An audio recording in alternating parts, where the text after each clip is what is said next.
So much about farming and markets is about reliability and that seasonal cycle.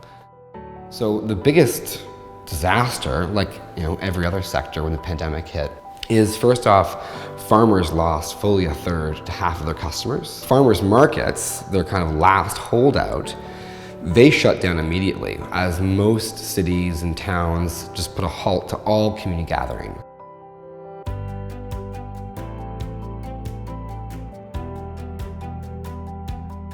My name is Daniel Taylor, and I'm the co-director of Greenbelt Markets that runs the Greenbelt Farmers Market Network. I'm Alexa. I'm the market manager for the Recipient Farmers Market. When the pandemic hit, we were just about to plan our new season, and we really had no answers, and we had all these vendors coming towards us really stressed out. We have farmers that have planted seeds or purchased seeds, and they have no idea if the market season was going to happen.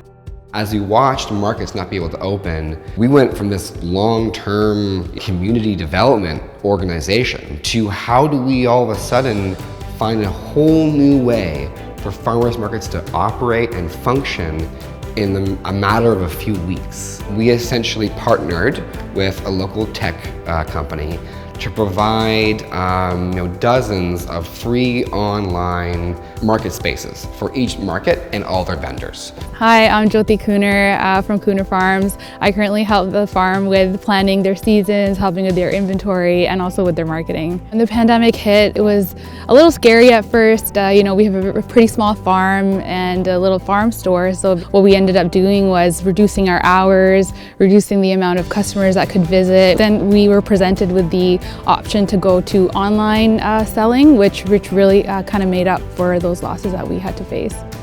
Due to the pandemic, we were only expecting to do about 50% of our annual gross sales, but I think from being able to sell online, being able to provide all of our produce in that online catalog, and being able to sell to more members of the community, our numbers definitely surpassed that 100% mark.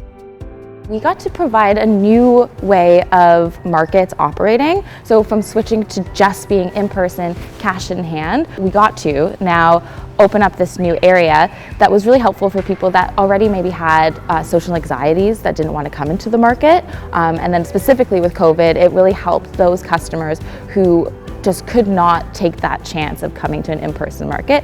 They could come and still support all of their favorite vendors and farmers, especially in a time when it felt like a lot of things were just being taken away from us. So they just didn't have to lose the market.